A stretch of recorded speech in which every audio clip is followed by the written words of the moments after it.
Dans l'après-midi du 9 février 2004, Maura Murray envoie un SMS à son patron et à son professeur d'université pour les prévenir qu'elle sera absente la semaine prochaine suite à un décès dans sa famille. Maura décide donc de prendre du temps pour elle après ce fameux décès. Elle prend la route le soir et à environ 19h20, elle a un accident. Un automobiliste de passage qui vivait à proximité s'arrête au niveau de la voiture accidentée de Maura pour lui demander si elle a besoin d'aide. Maura refuse, tout en affirmant qu'elle a déjà appelé les secours et la police. Ce même homme, n'ayant pas de téléphone sur place, décide de rentrer chez lui pour tout de même appeler lui-même la police. La police, prévenue plusieurs dizaines de minutes après, se rend sur les lieux, mais il n'y a plus aucune trace de Maura Murray. L'homme qui s'est arrêté pour aider Maura est aussi la dernière personne à l'avoir vue.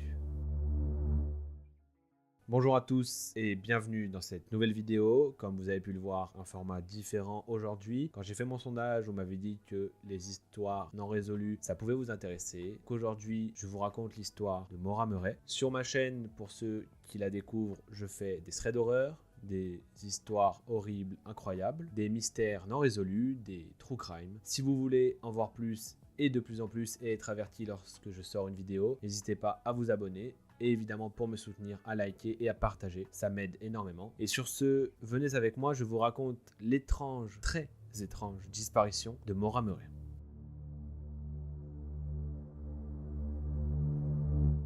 Maura Murray est née le 4 mai 1982 à Hanson, Massachusetts. Elle est le quatrième enfant de Frederick Fred et Laurie Murray. Elle avait un frère aîné, Fred, deux sœurs aînées, Kathleen et Julie, et un frère cadet, Kurt. Maura est une enfant épanouie et heureuse. Mais alors qu'elle a 6 ans, ses parents ont divorcé et par la suite, Maura a vécu principalement avec sa mère. Les années passent, Maura se plonge dans les études et est très studieuse. Quelques temps plus tard, elle est diplômée de l'école secondaire régionale de Whitman-Hanson, où elle est une athlète vedette de l'équipe d'athlétisme de l'école. Par la suite, alors qu'elle est passionnée de sciences et aussi adore aider les autres, elle va se lancer dans des études d'infirmière. Le soir du 5 février 2004, Maura travaille en tant que gardienne dans son université pour payer ses études mais aussi ses activités. Et ce soir-là, elle reçoit un appel de sa sœur cadette qui est Kathleen. Durant ce coup de fil, elle discute des problèmes relationnels entre Kathleen et son fiancé. Et vers 22h30 le même soir, Maura fond en larmes. Son patron, qui va la voir pour savoir ce qu'elle a, nous la décrit totalement shootée, sans aucune réaction et ne répondant même pas. Plus tard dans la soirée, son patron la raccompagne à son dortoir vers 1h20 à peu près, et quand il lui redemande qu'est-ce qu'elle a, elle lui répond simplement « ma sœur ». C'est les deux seuls mots qu'elle prononcera. On apprend par la suite que sa sœur a des problèmes d'alcool, qu'elle suit une cure de désintox pour s'en sortir, mais que lorsqu'elle sort de cette cure de désintox, son petit ami et fiancé vient la chercher pour l'emmener acheter de l'alcool, ce qui la fait replonger instantanément. Ce qui explique l'état de Maura, qui est sa petite sœur. Le samedi 7 février, Maura et son père font les magasins et vont ensuite manger quelque part avec un ami de Maura. Après ça, elle dépose son père dans sa chambre d'hôtel et emprunte sa voiture pour retourner sur le campus de son université et assister à une fête dans un dortoir. À 2h30 du matin à peu près le dimanche 8 février, elle quitte la fête et prend la route direction l'hôtel où se trouve son père, mais elle heurte un garde-corps causant près de $10 000 de dommages à la voiture de son père. Maura est ensuite conduite à l'hôtel de son père et reste dans sa chambre pour toute la matinée. Plus tard, le dimanche matin dans la matinée, Fred Murray, qui est donc le père de Maura, apprend que les frais de sa voiture sont pris en charge par son assurance. Il loue donc une voiture, dépose Murray à l'université et part pour le Connecticut. À 23h30 le même jour, Fred appelle sa fille pour lui rappeler d'aller chercher des formulaires d'accident pour déclarer ce qu'il s'est passé avec sa voiture. Et ils conviennent de se reparler lundi soir, donc le lendemain, pour discuter des formulaires et remplir les réclamations ensemble au téléphone. Après minuit, le lundi 9 février, donc, Murray utilise son ordinateur personnel pour rechercher sur MapQuest des directions vers des villes voisines. La nuit se passe et le lendemain matin, le premier appel que Murray va faire, c'est vers 13h à peu près, donc le lundi 9 février. En réalité, ce n'est pas un appel, c'est un texto qu'elle envoie à son petit ami pour lui dire « Je t'aime plus que tout, j'ai reçu tes messages, mais honnêtement, je n'avais pas envie de parler à beaucoup de personnes. Je promets de t'appeler aujourd'hui, je t'aime, Maura ». Plus tard, elle passe également un appel dans un camp de vacances où elle a l'habitude de partir avec sa famille pour pouvoir louer un appartement là-bas. Encore un petit peu plus tard, Maura Murray appelle cette fois-ci un autre étudiant de son université qui est infirmier, mais cette conversation reste inconnue. C'est donc vers 13h24 que Maura envoie donc le SMS dont on a parlé dans l'introduction pour prévenir qu'elle ne sera pas là la semaine prochaine. Suite, évidemment, au décès qu'il y a eu dans sa famille. Seulement, voilà, sa famille déclarera plus tard qu'il n'y avait eu aucun décès dans leur famille. Et Maura ponctue son message pour son patron et son professeur en leur disant qu'elle les contactera la semaine d'après. À 14h18, elle téléphone à son petit ami et lui laisse un message vocal lui promettant qu'il parlerait plus tard. Le même jour, l'après-midi, Maura emballe dans sa voiture des vêtements, des articles de toilette, des manuels scolaires, mais aussi des pilules contraceptives. Elle met tout comme ça dans sa voiture. Et au-dessus de sa boîte à gants se trouve un email que Maura a imprimé et qui indique des problèmes dans la relation avec son petit ami. Vers 15h30, elle quitte l'université car les cours sont annulés ce jour-là à cause d'une tempête de neige. À 15h40, Maura retire $280 d'un guichet automatique. Les images vidéo de la banque montrent qu'elle est seule. Et dans un magasin d'alcool à proximité, elle achète pour $40 plusieurs bouteilles d'alcool. Et de nouveau, les images de la sécurité montrent qu'elle est totalement seule. Puis par la suite, elle continue sa journée et se rend maintenant au commissariat pour récupérer des formulaires de rapport d'accident concernant l'accident qu'elle a eu avec la voiture de son père la veille. Maura Murray quitte Amherst entre 16h et 17h. Elle passe un appel vocal sur sa messagerie et c'est la dernière utilisation enregistrée qu'on aura avec le portable de Maura Murray. Par la suite, Maura prend la route, mais à cause de l'état de celle-ci et de la neige, elle a de nouveau un accident, mais cette fois-ci avec sa voiture. À ce jour, rien n'indique qu'elle ait prévenu qui que ce soit de sa destination, ou même qu'elle en ait eu une.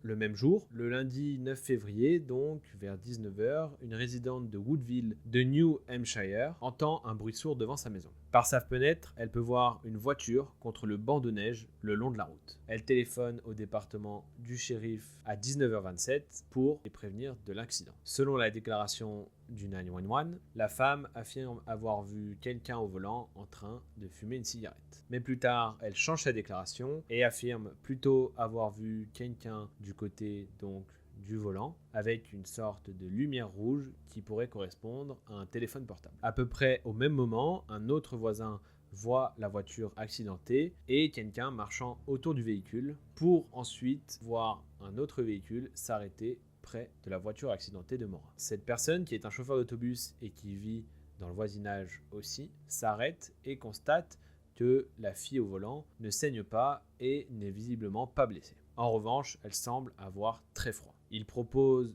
d'appeler la police pour demander de l'aide, mais elle refuse et lui demande de ne pas appeler la police, puisque apparemment elle l'aurait déjà fait. L'homme donc quitte les lieux et en rentrant chez lui, il appelle quand même la police car il est très inquiet. Au moment où il passe l'appel, il ne peut pas voir la voiture de Maura Murray, mais il voit quand même que plusieurs voitures sont passées à côté d'elle alors qu'elle était toujours là. Et surtout avant que la police n'arrive. Selon le registre officiel de la police, à 19h46, donc environ un peu plus de 20 minutes après l'accident, la police arrive sur les lieux et personne n'est ni à l'extérieur de la voiture, ni à l'intérieur de la voiture. Le pare-brise de la voiture est fissuré du côté conducteur et les deux airbags sont déployés. La voiture, elle, est verrouillée.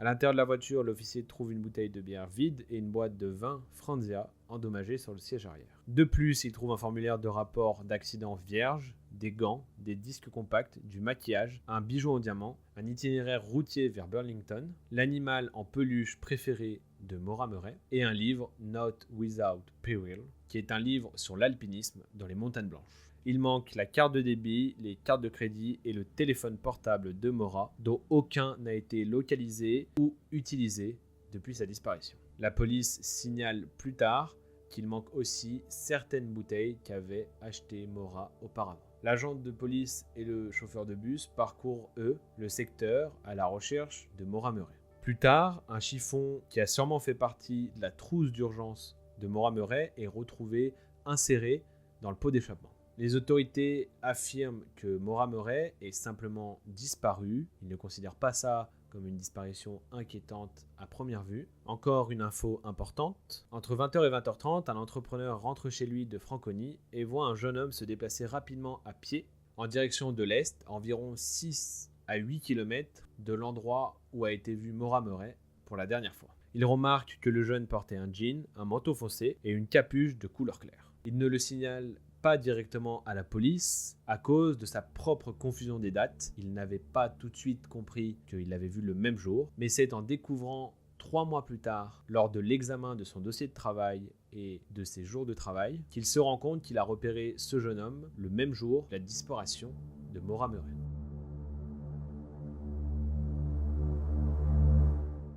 Nous sommes maintenant le 10 février et à 12h36, un rapport avec noté « Soyez à l'affût » pour Maura Murray est publié. Elle est signalée comme portant un manteau sombre, un jean et un sac à dos noir. À 17h, la sœur aînée de Maura contacte son père pour lui faire part de la situation. Le père contacte à son tour la police de Haverhill qui l'informe que si sa fille n'est pas retrouvée en sécurité d'ici le lendemain matin, le département de recherche lancera une opération. Le lendemain, toute la famille débarque pour les recherches à Haverhill. Le père se met à la recherche de sa fille, puis c'est le département de recherche qui le rejoint.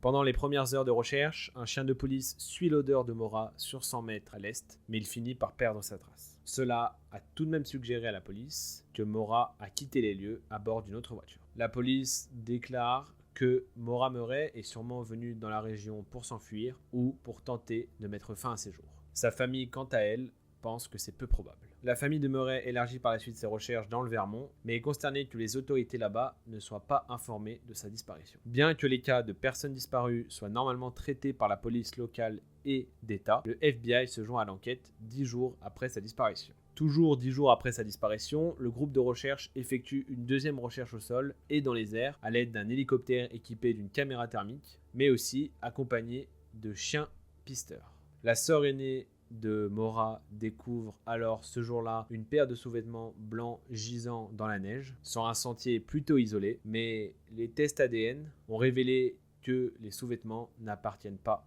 à Maura Murray. Fin février, la police rend les objets trouvés dans la voiture de Murray à sa famille. Le 2 mars, la famille quitte son hôtel, fatiguée de toutes ces recherches. Fred Murray, le père, quant à lui, revient pratiquement tous les week-ends pour continuer ses recherches.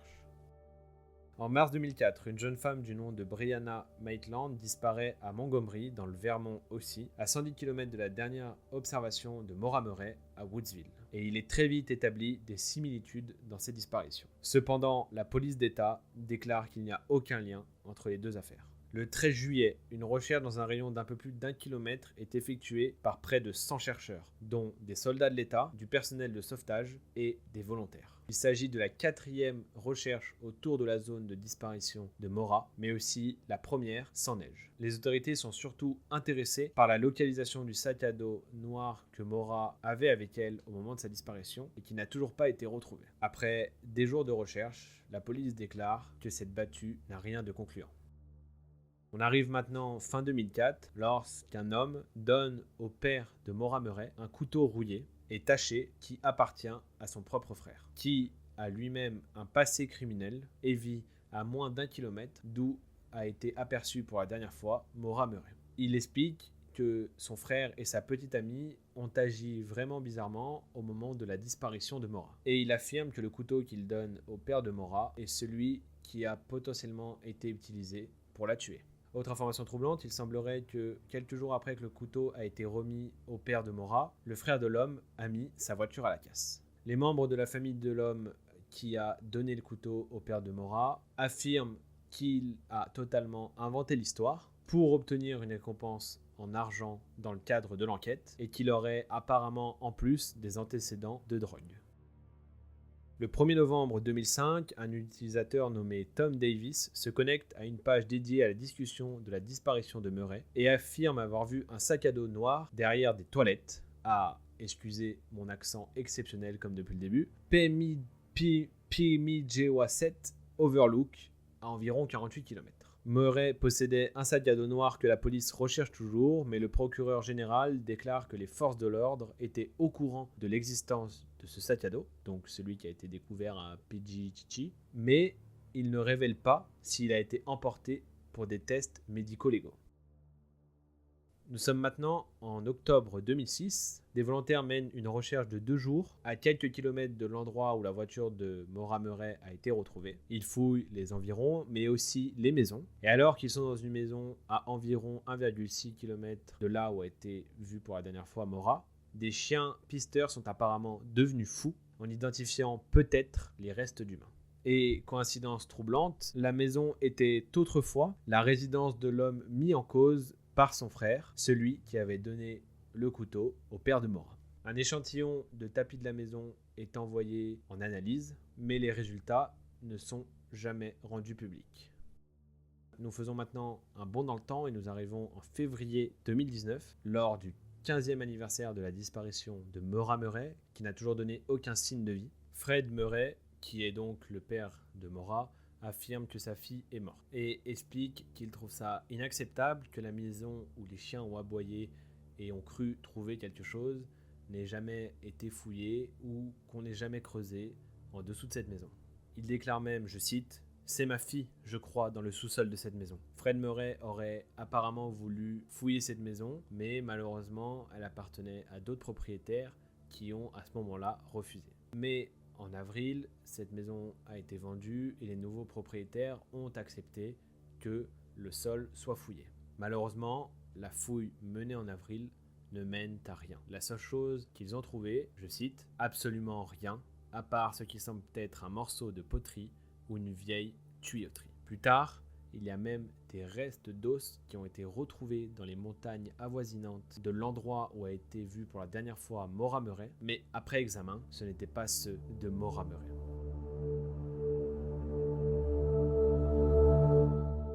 Des exemples de recherche, il y en a plein, je ne vous les ai pas tous cités, même si ça fait déjà beaucoup. Il y en a vraiment énormément, vous pouvez retrouver tout dans la description. Elle a été recherchée par de nombreuses personnes et à de nombreuses reprises. La police, quant à elle, est critiquée par le père de Maura Murray, car selon lui, elle n'a pas mis en place les recherches nécessaires et a mis trop de temps à considérer cette disparition comme une enquête criminelle. Encore aujourd'hui, elle n'est pas vraiment déclarée comme enquête criminelle, puisqu'il n'y a aucune preuve, ni aucun signe d'une quelconque agression ou d'un quelconque enlèvement. Encore aujourd'hui, l'enquête est en cours et toujours aucune trace et aucun indice nous indiquant ce qui est arrivé à Maura Murray. Pourquoi a-t-elle disparu ? Est-ce son choix ? Est-ce qu'un tueur rôde toujours ? Ou un kidnappeur garderait-il Maura Murray quelque part ? Le mystère reste entier. Peut-être qu'un jour, grâce à Internet, à l'avancée de la technologie, etc., et en continuant à la chercher, on découvrira ce qui est arrivé à cette pauvre jeune femme du nom de Maura Murray. Et voilà, c'est déjà la fin de cette vidéo. Je pense qu'elle est un peu plus longue que d'habitude. En tout cas, j'espère que le format vous a plu. Il y a énormément de sources, énormément de choses à voir. Donc j'ai essayé de faire un condensé quand même. J'ai trouvé qu'il y avait des points importants, surtout dans la recherche, qu'il fallait quand même en parler. Parce que c'est quand même une affaire avec des hauts et des bas. À chaque fois, on trouve un sous-vêtement, c'est pas elle. On entend des chiens aboyer. Bon, les gens n'acceptent pas qu'on fouille. Donc j'imagine que c'est pas parce que les chiens aboient que ça donne l'autorisation de fouiller chez les gens. Ça doit être un peu différent. Peut-être les États-Unis, la France, je sais pas exactement comment ça marche. Mais bon, on trouve des sous-vêtements. Les chiens aboient. Un mec accuse son frère, il emmène son couteau, comme quoi avec celui-ci, il aurait tué Maura. Et en dernier, on trouve des os et c'est même pas les siens. C'est-à-dire que quand on cherche, on trouve plein de trucs, mais rien qui pourrait nous mener à cette femme. Où est-elle passée, sérieusement ? Moi, ça m'intrigue vraiment ce genre d'enquête. Donc j'espère que ça vous a plu. Si vous avez des théories, n'hésitez pas à le partager dans les commentaires, vraiment ça m'intéresse de fou. Et puis bah voilà, si vous voulez voir plus de vidéos comme ça, n'hésitez pas à liker, à partager et évidemment à me le dire dans les commentaires aussi. Et bien sûr à vous abonner si vous voulez en voir plus et être averti surtout quand elles sortent, ce genre de vidéos et puis d'autres, comme je l'ai dit au début. En tout cas, je sais que quand je dis ça, ça sert pas à grand chose parce qu'il reste pas grand monde en général à ce moment-là de la vidéo, mais bon. En tout cas, pour ceux qui sont restés jusqu'à la fin et pour tous, je vous remercie. Je vous souhaite une très bonne matinée, une très bonne après-midi, une très bonne nuit. Peu importe, et je vous fais un bisou la famille.